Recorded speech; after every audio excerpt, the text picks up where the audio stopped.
if your avoidant attachment isn't a fear of intimacy, but rather it is chronic sensory overload, social exhaustion, and years of being misunderstood. If you are ADHD or autistic like I am, you might shut down, disconnect, go numb, pull away, but it's not because you don't want emotional intimacy. It is because you are absolutely fried. Like you are burnt out to a crisp. Connection can feel like pressure when you have spent your entire life masking. And it might be that you avoid people you love, not because you don't love them or don't want to be close to them, but because you feel like you can't rest when you are in the presence of others. Like me, you might be the type of person that needs space, silence, or control over their environment to feel safe.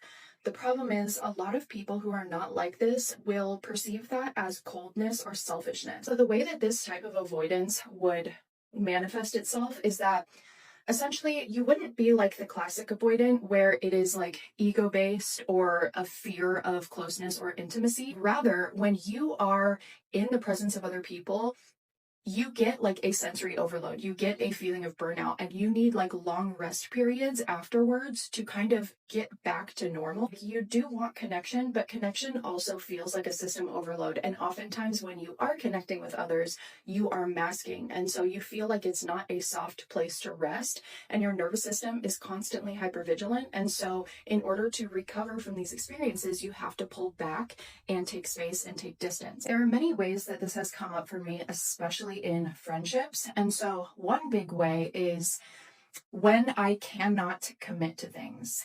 And this makes me look like I am cold, like I'm flaky, like I'm selfish, like I don't care. What is actually going on in these situations is, let's say I have a friend and they have like a birthday party coming up, and I'm like, yeah, I'll definitely be at your birthday. And then the day comes of their birthday and I feel like paralyzed. What's actually happening is that I'm not trying to avoid the people that I love or avoid the birthday party. I'm trying to avoid the overwhelm that I feel in my body. And I know that when I enter that experience, I'm going to have to mask the entire time, which feels very exhausting for me. And there are certain days where I'm able to do that, and then certain days where I literally feel like I can't. So what happens for me is it tends to create this really bad like catch-22, because then, like, let's say I can't show up to the birthday party or something because I'm so overwhelmed. That will create a lot of shame inside of me, especially if the person does not understand and gets like upset with me or something. That will create shame, which will cause me to hide even further within myself. And then I just won't reach out at all to that person anymore. Like, I will just pull myself away because I'm like, okay, this is too much. Like, I'm causing problems in their life. I don't think I can do this. And I think for me, I got to a certain point in my life where I realized like, this is just the way I am. And I can only surround myself with people in my life who understand this about me. I don't know how to change it. It is just who I am. Like, after we hang out, I need 24 hours in a dark room. Like, I don't know how else to explain that. Like, if a lot of things are happening environmentally, like I might pull away from society because I don't know how else to survive. That is just the way that I get through life.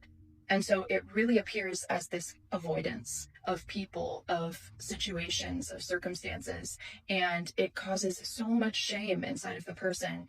And if you experience this, if you're someone with ADHD or autism, I just want you to know that you're not alone in that, and I can relate so much. And it's very difficult to have friendships and have deep relationships, oftentimes with people who don't also have this. And so the friends that I do still have in my life are friends that also have this, and we have our own unique flavor of friendship.